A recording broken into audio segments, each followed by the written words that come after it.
location. When looking at location, you'll probably see this word optimum location mentioned quite a lot of times. This is because it's one of the key words you need to know. Now, an optimum location is one that gives the organisation a best combination of quantitative and qualitative factors. Now, we'll look at what those factors mean in more detail, but I'm hoping you've seen the word quantitative and qualitative when you've done your GCSE Maths, for example, or you've even looked at the AS Business Studies. The optimum location. Now, the optimum location is the site that offers the best opportunities for success for the business. Typically, the optimum location will be well positioned for customer access. However, then you've got to consider the fact that the best position may come with the highest rent.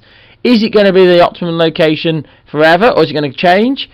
And also, will your customers, for example, go to elsewhere? Will you have more competition in the optimum location? Think of a high street shop, Marks & Spencer, for example. They locate in what they class as the optimum location, which was typically the high street right in the centre of it. However, now you could argue that retailers are now moving out of town, and Marks & Spencer are starting to do that, so the optimum location is starting to shift. It may have been like that for years, but now it's starting to move. Typically, you're going to have a good supply of labour, so you're going to have an availability, you get people with skills. So think of like in Stoke-on-Trent with the pottery industry. So you've got manufacturing skills. So when you open an organisation like JCB can tap into those pottery, those manufacturing skills. Yes, pottery skills, JCB don't make pots, however they want manufacturing skills, hands-on skills. They can tap into them. When they've got no job, typically they're looking for a job, so they're not going to actually ask for high wages, they're going to work at the minimum wage. So you're going to be able to tap into those resources, get a good supply of resources, and you're going to be able to pay them the minimum wage. So you're not going to have to pay them over the odds to work for you. You're probably going to get an opportunity for grants. So again, this probably looks at areas like Stoke-on-Trent, Birmingham, Manchester, where they can tap into grants, where the government or a European Union, for example, is going to offer some form of grant for setting up your business and location. However, then you've got to start thinking about, do these actually benefit organisations in the long term? Because as soon as they get another grant somewhere else, typically the organisation will move again. And this is what you see happening quite a lot in the UK at the moment. And then of course an optimal location typically will be cheap or low cost. It won't cost you the earth to locate in the optimal location. And that's when you have to consider about playing costs off to making sure you're actually in the right place for your customer. So the optimal location, remember, doesn't have to be the most expensive. However, typically it will be, because it's going to be the optimal location for more than just yourself. A non-optimal location. Well, if you go for the non-optimal location, typically you're going to end up with high fixed costs, because you're going to be paying rent on a building that's not in the right place, not attracting customers. Typically it's going to have high labour costs, because you're probably going to have to fight for other organisations for those same skilled workers. It's going to pay them more than minimum wage. You may have low unemployment. Now, the problem with that is, again, that people have got jobs, so they're not going to be looking for jobs, so to tempt them away, better headhunt them. And if you've got to headhunt them again, you're going to have to tempt them away with offering them money, and that's going to increase your costs. It may have poor transportation links, so it's going to make it difficult for your suppliers and your customers to access your business. Now, it could have a high unemployment rate, which means if you're selling it in a local area, the people who are going to buy from you, potential customers, are going to have a low disposable income, which limits the ability to make profits and make high returns. So that's why getting the right location is critical to an organisation. So let's look at some of these qualitative and quantitative factors. Let's start with the quantitative factors. Okay, so quantitative factors are numerical factors. So typically you've got things that you can measure by looking at a number. So for example, the cost of buying a site. That's an obvious factor you've got to consider. You want to pay the ideal amount. You don't want to pay too much, but you're probably going to pay too little. You realise it's not the best site. How much it costs to recruit your staff. So again, it's about getting that right area, so you're not going to have to pay more than minimum wage, but you've got skilled labourers on tap to be able to tap into. The transportation costs. So how much is it going to cost to get the items to and from your factory or your location. Government grants, whether you can tap into the grants the government's offering or any organisation's offering to be able to locate there. What the predicted break-even is. Obviously you want to have a lower break-even as possible to make sure you're going to break even quicker, and then it gives your business more flexibility. An investment appraisal like MPV, payback, ARR. So I've got videos on them if you want to look at them, by the way, so don't panic if I just mention things that you're like, oh my god, what am I on about there? So these are all factors you've got to consider. and they're numerical, so you can use them in decision making. If you're asked to consider factors as a long answer question to make a decision, well, think of some of these factors and throw them in and apply them to business organisations or the case study that you're given. You've also got to consider these qualitative factors. Now, the qualitative factors are non-measurable factors. They're like feelings, really. So, literally, you can have the opinion of the management, whether the manager likes that location or not. That can quite simply decide where you locate. Whether he wants to wander out from his country mansion down the road to see the factory and that suits him. Or whether he comes from a certain area so he wants to locate in a certain area. Has it got room to expand? Again, that's more of an opinion. Can I grow? Have I got enough room to build on this last location? The ethical considerations. So what ethics exist? So what do you want to consider when it comes to ethics? What are your ethics? Is it, environmentally friendly? Or does this place fit, this organisation fit in this location that you want to place it in? And of course the modern one now is the ICT infrastructure, so like your broadband connection. Has it got access to high speed fibre infinity broadband? Other broadband providers clearly are available as well. So, these are all considerations that are becoming more and more important in the modern world. Then of course we've got this thing called multi-site locations. Now most organisations these days are located on more than one site. They operate across a range of locations.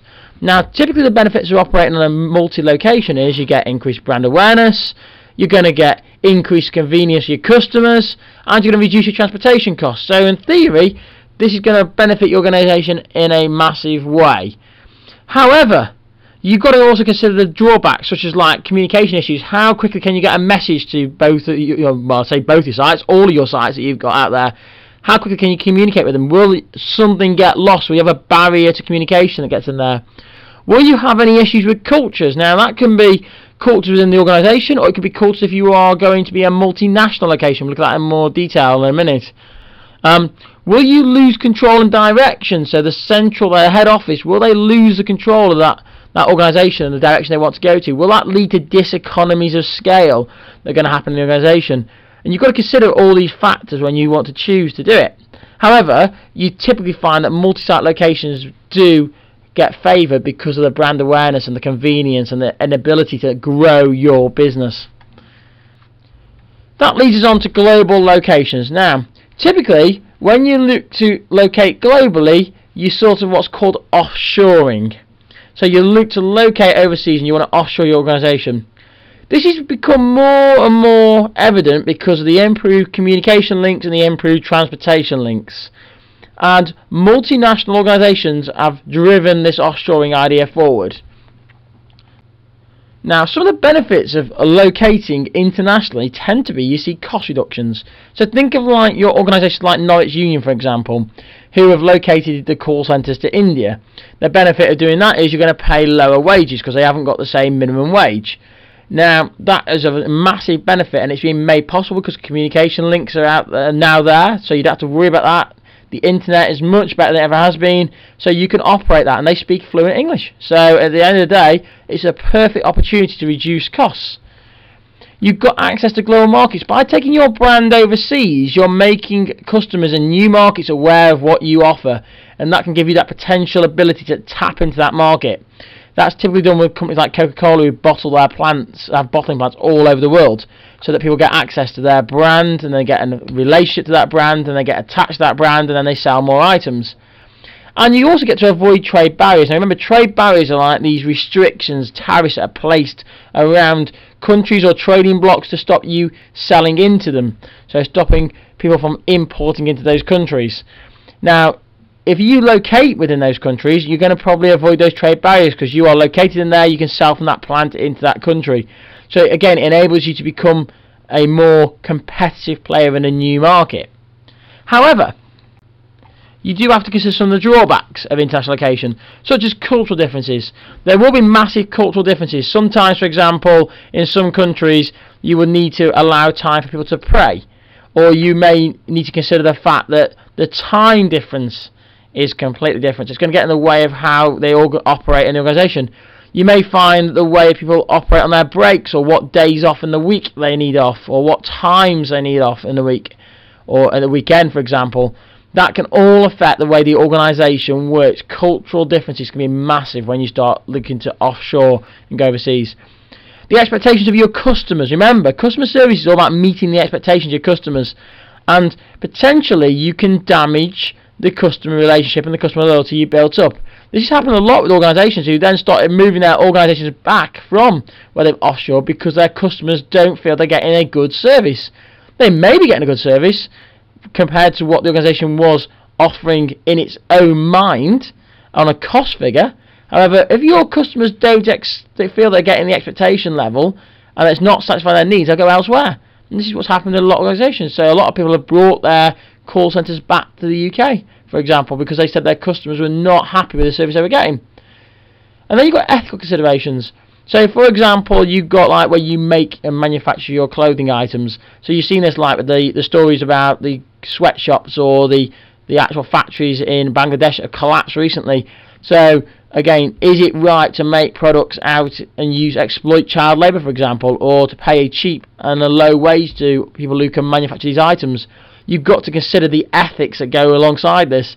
Is it morally right? Does your customer care about that? And again, that probably plays in with your brand image and how you manage the image, which comes into your public relations and your marketing. Okay, that's it. You should now be able to assess the impact that location has on an organisation and evaluate the factors that need to be considered when making any decision based around location. Again, don't be afraid to bring in other knowledge from other areas of your course that you've done, because it all interlinks. Don't forget you can follow me on Twitter at BeeBusinessBee and subscribe to my YouTube channel. You can also tweet me any areas of business you want me to cover in the future, and visit my website beebusinessbee.co.uk.